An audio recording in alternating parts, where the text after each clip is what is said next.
The Assassin.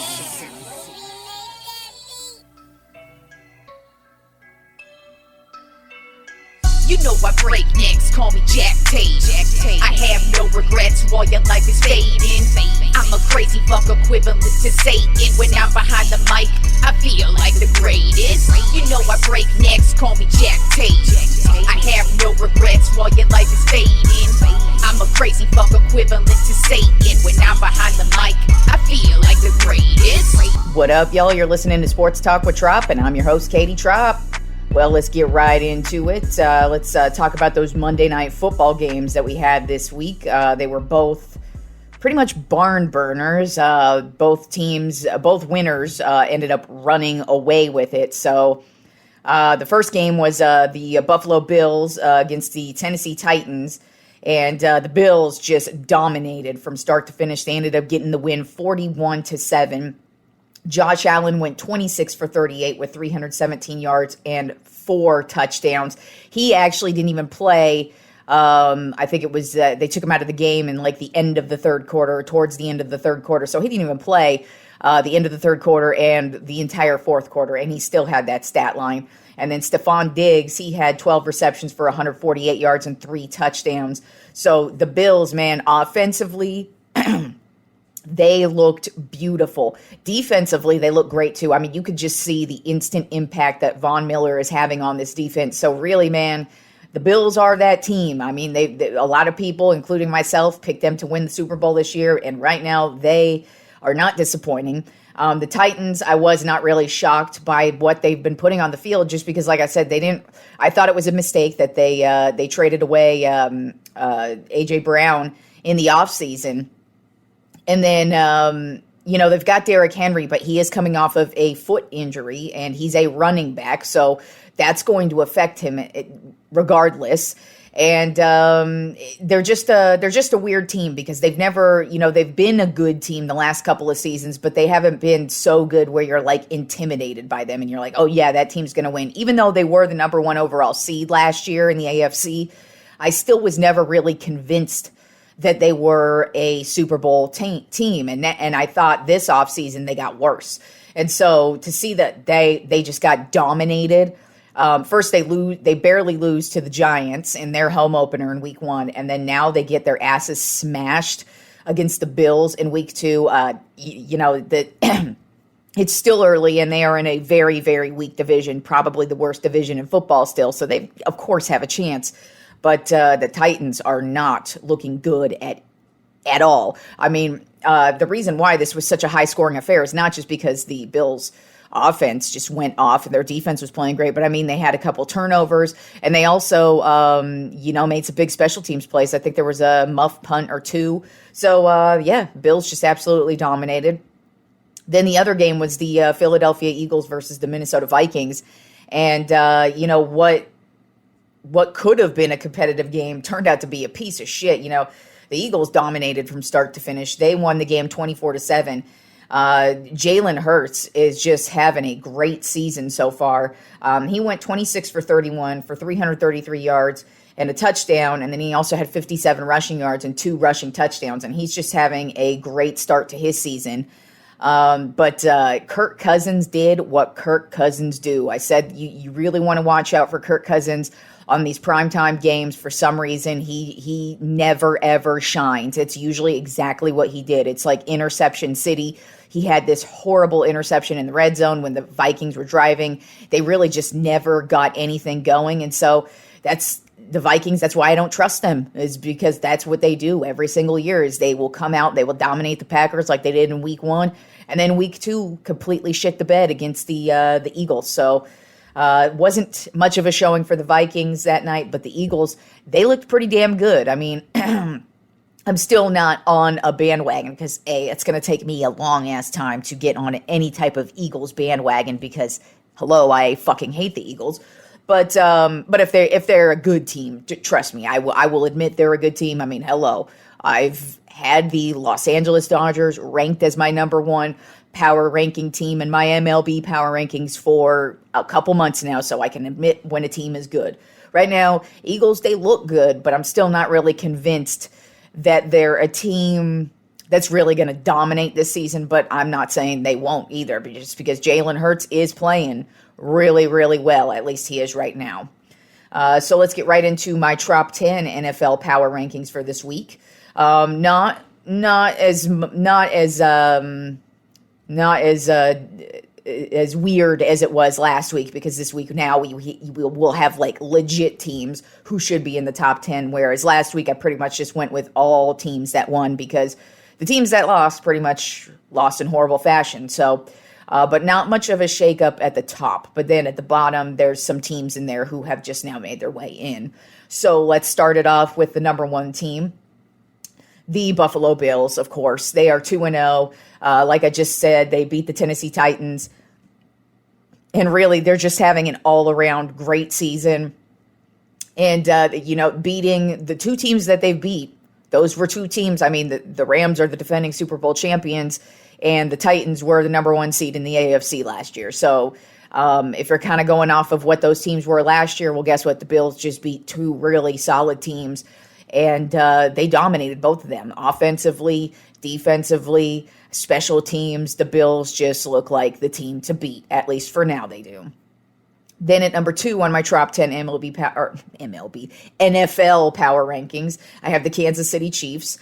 They are 2-0. They just beat their division rival, the Los Angeles Chargers, 27-24 last Thursday. Patrick Mahomes right now, he is tied for the league lead with 7 touchdowns already on the season. Also of note, Carson Wentz is in that category. He has 7 touchdowns on the season.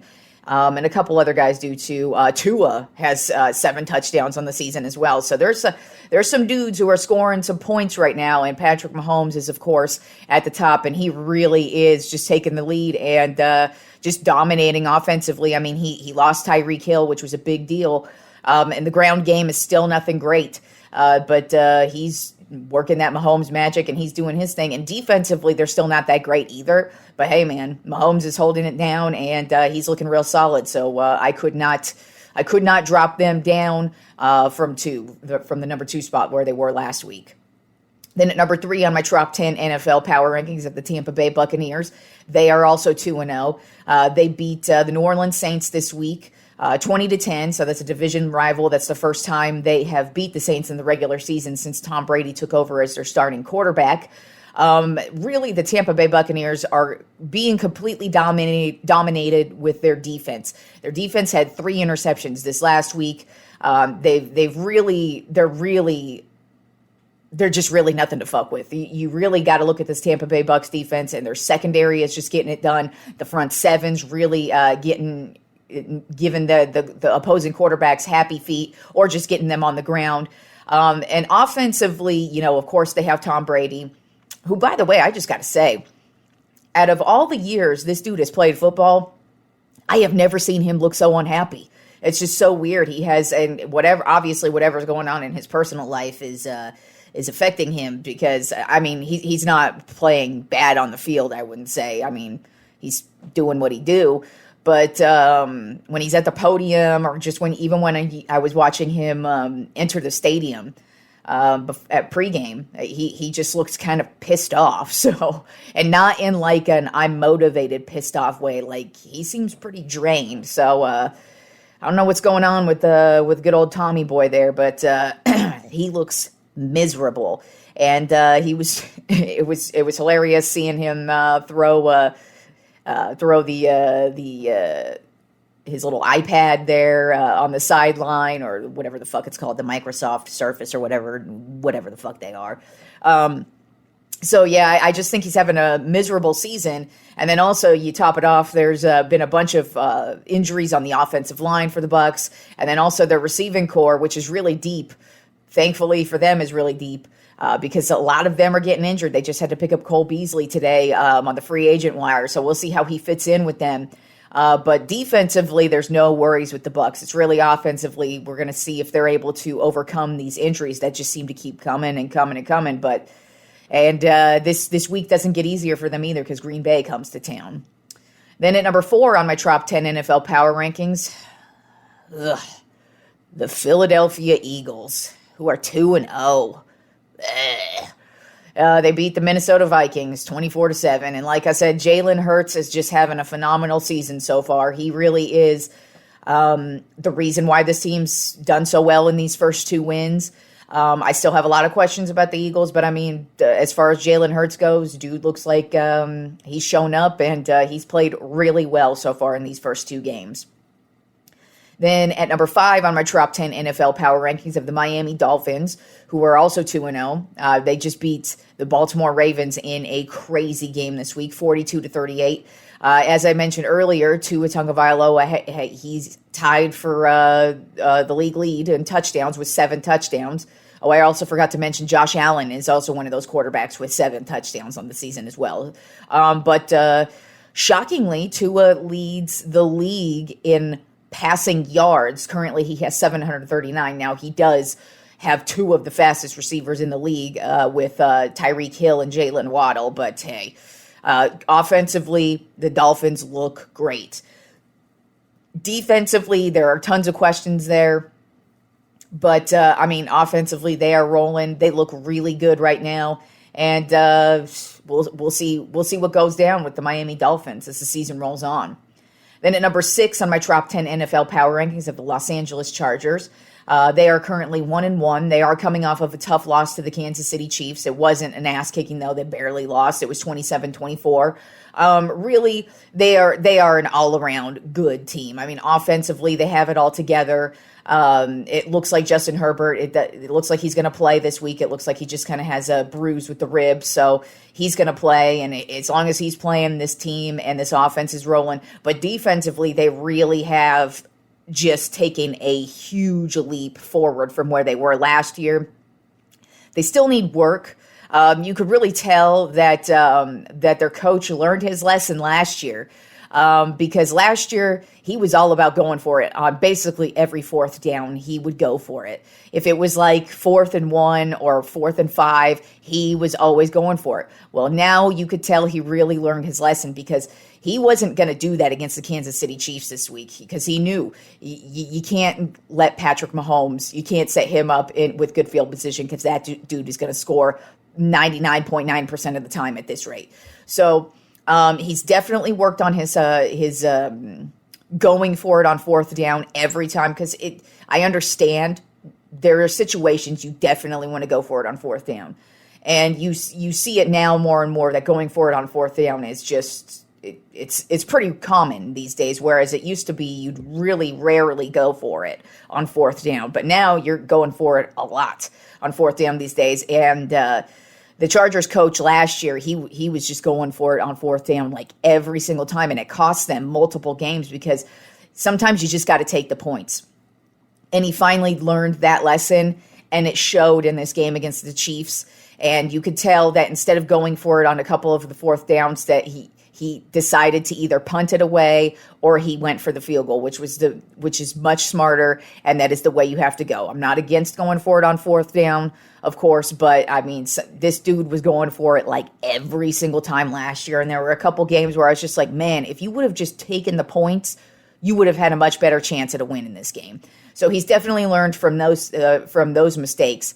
But obviously the Chargers still have some work to do since they were unable to get over the Kansas City Chiefs hump. But it's still week 2, and there's still a lot of football to be played. So we'll see how the Chargers grow into this team as the season goes on.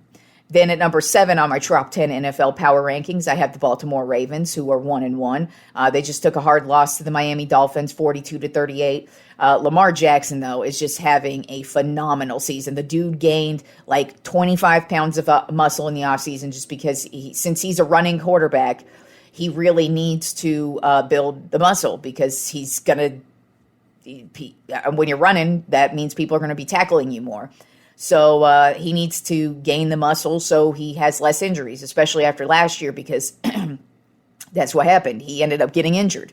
And he is a great quarterback on the run, so you don't want to take away that aspect of his game.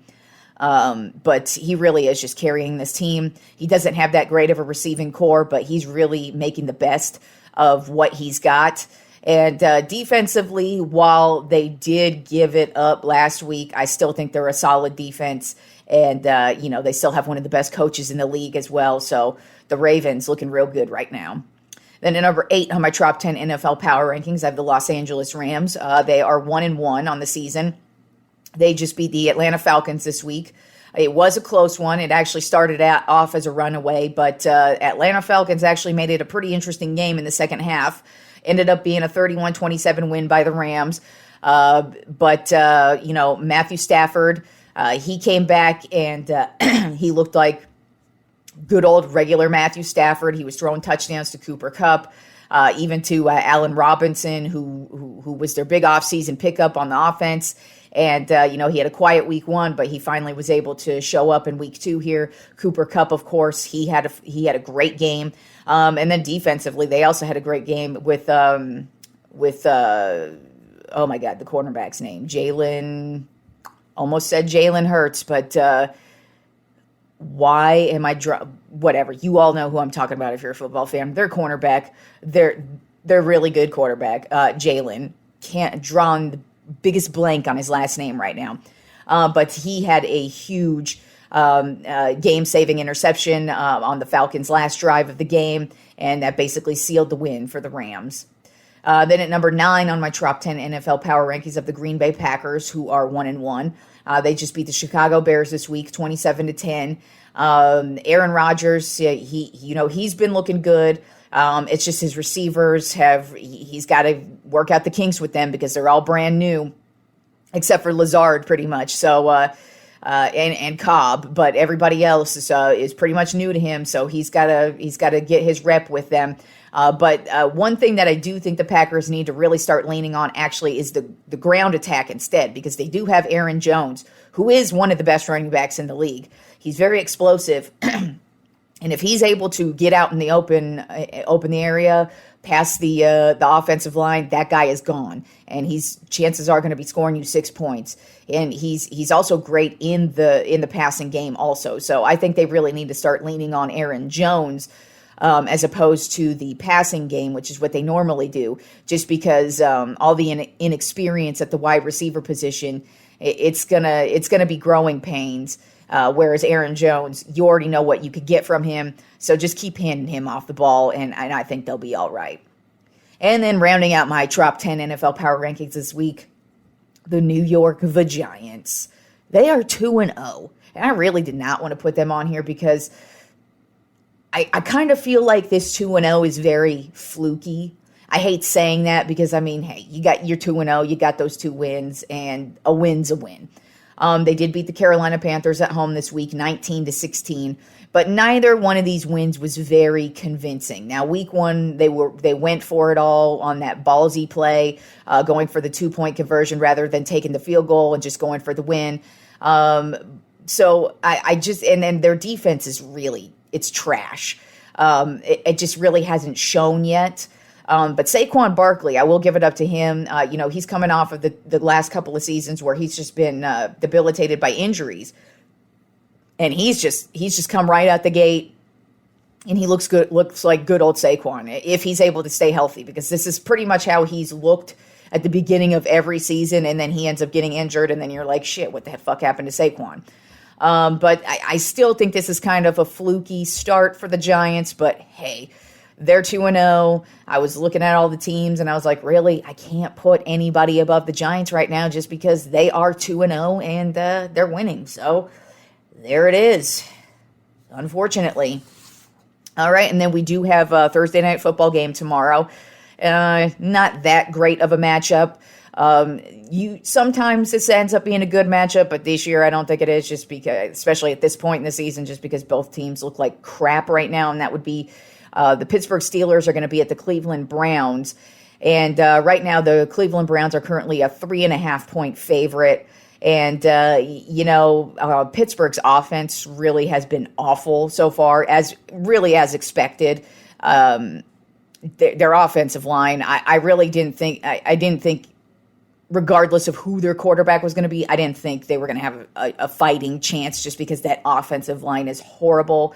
And the receivers are all new-ish or, very young and don't really have a rep with any of their quarterbacks on their roster besides what's his face, a third stringer, Mason Rudolph, and like we're playing that dude. And then Cleveland, on the other hand, their ground attack is really, really solid. But beyond that, their defense, not bad either. But beyond that, I mean, they're very shaky and up and down. And I mean, they really blew it last week. But I do expect them to get back on track this week because the Steelers are just an awful team. And while it is a division matchup, I still haven't seen anything impressive from the Steelers other than their defense. And without TJ Watt last week, they actually weren't that impressive. So we'll see how they're able to handle Cleveland this week. But I'm taking Cleveland to beat the Pittsburgh Steelers 21-10 in the Thursday night matchup. All right, and then moving on to college football. Not much shakeups in the top 10 once again this week. We have Georgia at number 1. They are 3-0. They kicked the crap out of South Carolina 48-7. And then they're going to be playing Kent this week. So, I expect Georgia to continue to be number 1 next week. Then we've got Alabama at number 2. They beat the crap out of ULM 63-7. They will be playing Vanderbilt this weekend. Then you've got Ohio State at number 3, and wow, they won 77-21. They do get Wisconsin this week, so I don't expect them to score 77 points, but they probably are going to get the win just because Wisconsin's not as good as they've been in the past. Now, OSU has lost to Wisconsin in big games, but I don't know if that's going to happen this week. So I kind of expect to see Ohio State win, not sit with 77 points, though. And then Michigan is ranked number 4 this week. They are currently 3-0, and they kicked the crap out of Connecticut 59-0. This week they play UMD. Once again, I did not research out some of these opponents. And as a matter of fact, I think I'm just going to continue to do what I started last week, where I just start throwing out, calling these schools just random, stupid names, because it's actually more amusing that way. So it looks like Michigan's going to be playing UMD this week, which is the University of Murder Dogs. That's what we're going to call them. But they're probably going to get murdered by Michigan. So we'll see how that goes. Then at number 5, Clemson is 3-0, and they are coming off of a win this week against LT, 48-20. They will be playing Wake Forest this week, who are ranked 21. But I don't know if that's... It might be a close game, but I still expect Clemson to get that win. Then at number 6... Boo! You have the crappy-ass Oklahoma Sooners there, who are 3-0. They beat Nebraska 49-14, and this week they play Kansas State. So they should still be ranked next week. Boo! Oklahoma. And then at number 7, you have my other least favorite college team, the USC Condoms, who are also 3-0, and they beat Fresno 45-17. They've got Oregon State this week. Then at number 8, you've got Kentucky, who continue to roll, man. They are 3-0. They are the surprise team. They just won 31-0 this week, and they will be playing NIU, National Idiots University. So we'll see how that goes for them. Then it ranked at number 9, we've got Oklahoma State, who are 3-0, and wow, they just won this week, 63-7. They do have Baylor.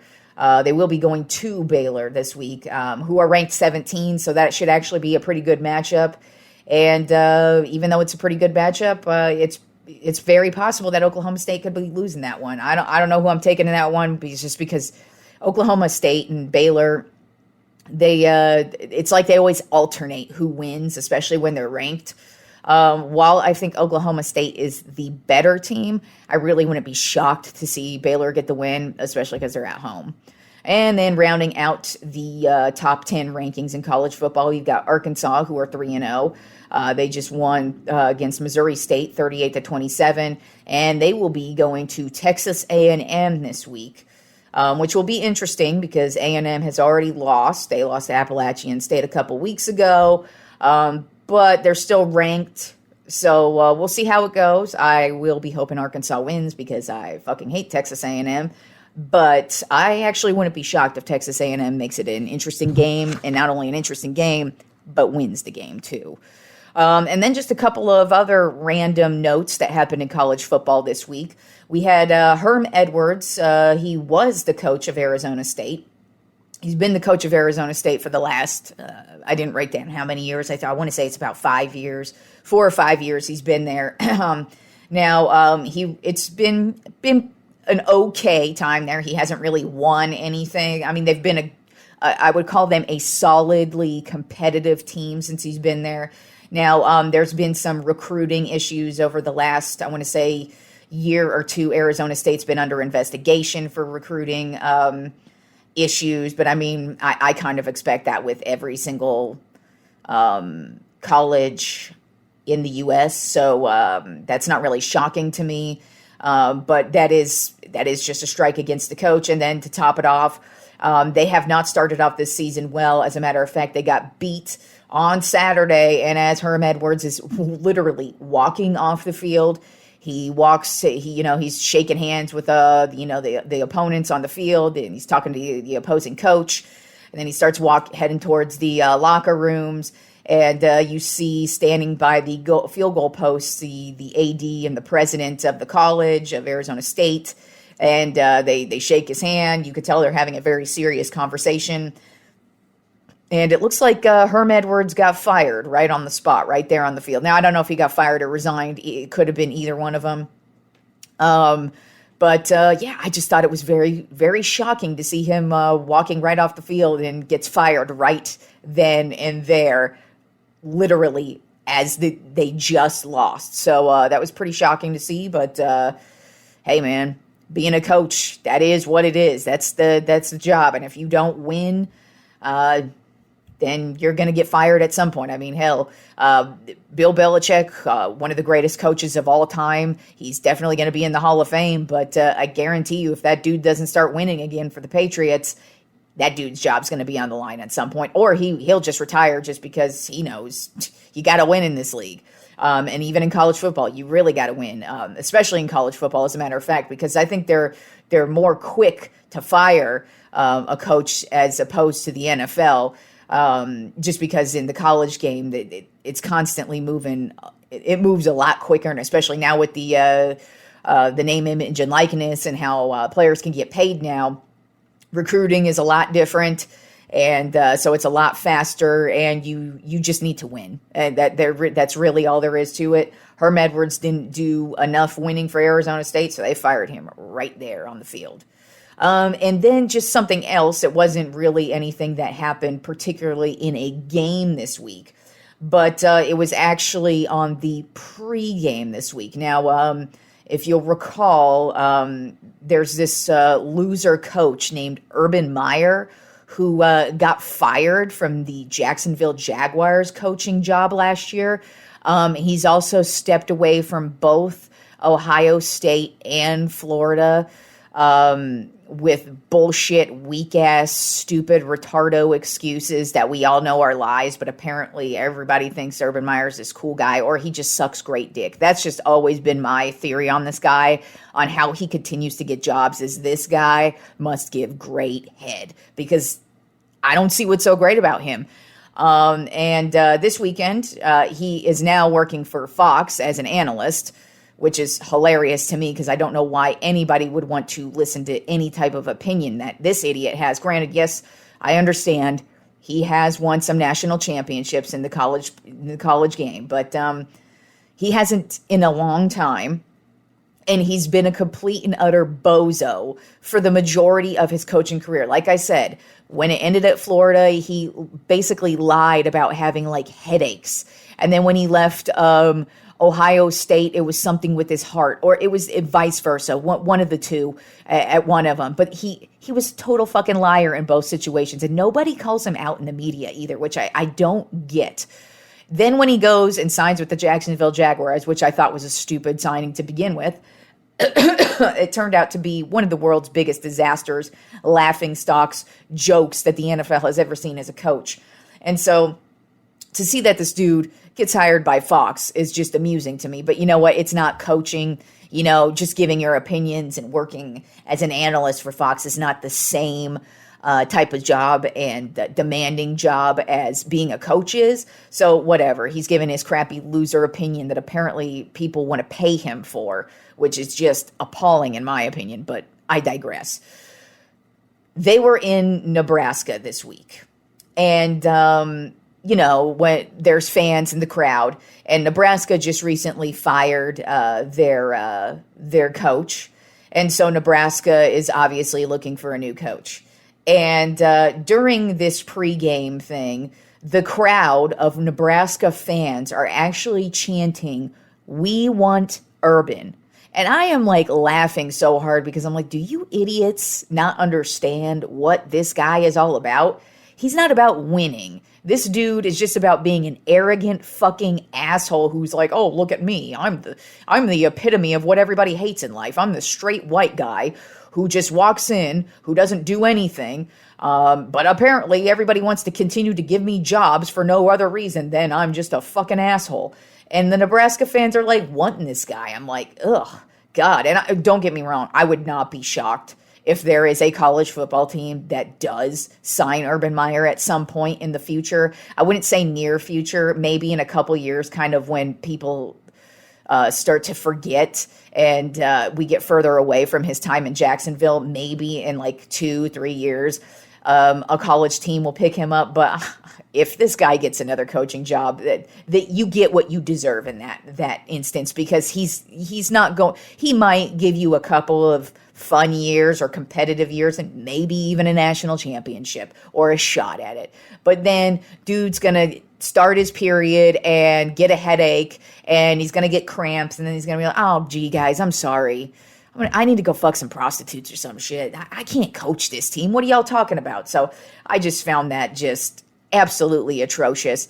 And I would not want this dude coaching my Longhorns ever. As a matter of fact, I was hesitant when the Longhorns signed Steve Sarkisian, because if you'll remember, Sark used to be the coach at USC years ago, and the team wasn't bad actually. The problem is that he was a total fucking alcoholic, and there are some crazy stories about his time at USC and how he would show up to like booster parties, just zonked out of his mind. And I'm not kidding. I think I've even read like a story, and this could be wrong, but I'm pretty sure I read a story where he was like so drunk, his pants were like around his waist or whatever. So like this guy had some follies, and he did end up losing his job as the coach at USC because of it. Now he did end up going to rehab.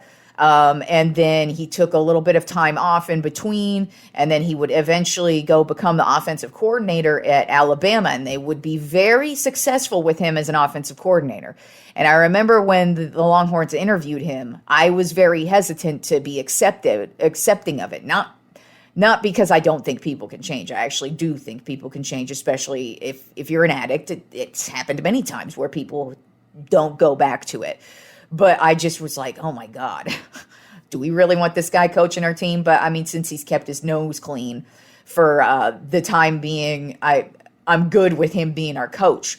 But I was hesitant and not excited at first just because of his track record from years ago with USC and being an alcoholic. So you damn well better know I don't want no motherfucking Urban Meyer as the coach of the Longhorns. Even if we are worse than we've ever been. I mean, last year was one of the worst seasons as a Longhorns fan by far.